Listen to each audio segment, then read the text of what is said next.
Susan Collins, I would not support a nominee who demonstrated hostility to Roe v. Wade. The White House is focusing on 5 to 7 potential candidates to fill the vacancy of retiring Justice Anthony Kennedy, a swing vote on the court. Washington, AP. Republican Sen. Susan Collins, a key vote on President Donald Trump's pick for the Supreme Court, said Sunday she would oppose any nominee she believed would overturn the landmark Roe v. Wade decision that legalized abortion. The White House is focusing on 5 to 7 potential candidates to fill the vacancy of retiring Justice Anthony Kennedy, a swing vote on the court. The Maine senator said she would only back a judge who would show respect for settled law such as the 45-year-old Roe decision, which has long been an anathema to conservatives. Ad choice advertising and red invented by Teeds. I would not support a nominee who demonstrated hostility to Roe v.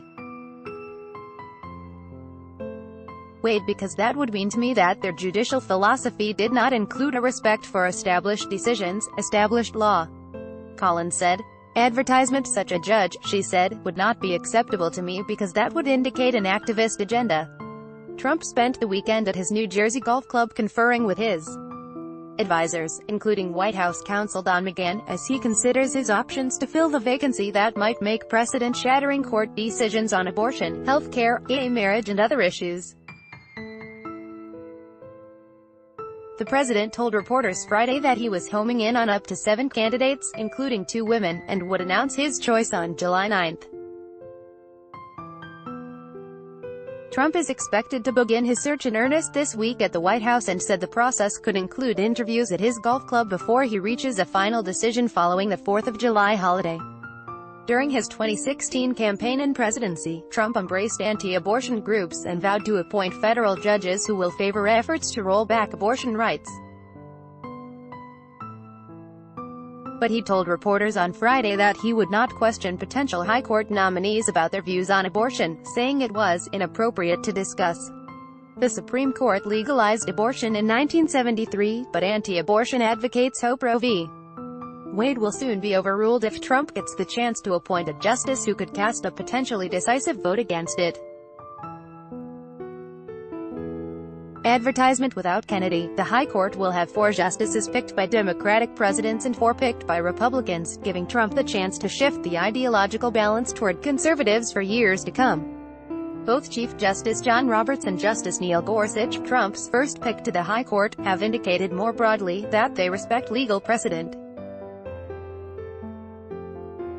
On Sunday, Leonard Leo, an outside advisor to Trump on judicial nominations, said he expected Trump to select a nominee who is mindful of precedent but who is also more originalist and textualist. That judicial approach typically involves a more literal interpretation of the Constitution as compared to broader rulings such as Roe. Possible nominees being eyed include Thomas Hardiman, who serves alongside Trump's sister on the Philadelphia-based 3rd U.S. Circuit Court of Appeals, and Raymond Kethledge, a federal appeals court judge who clerked for Kennedy. Also of interest are Amul Thapar, who serves on the federal appeals court in Cincinnati, Brett Kavanaugh, a former clerk for Kennedy who serves on the federal appeals court in Washington, D.C., and Amy Coney Barrett, who serves on the federal appeals court in Chicago. Echoing Leo's view, Senator Lindsey Graham, RSC, a member of the Judiciary Committee, said he didn't think Trump would be overly focused on the Roe ruling. "You don't overturn precedent unless there's a good reason," Graham said.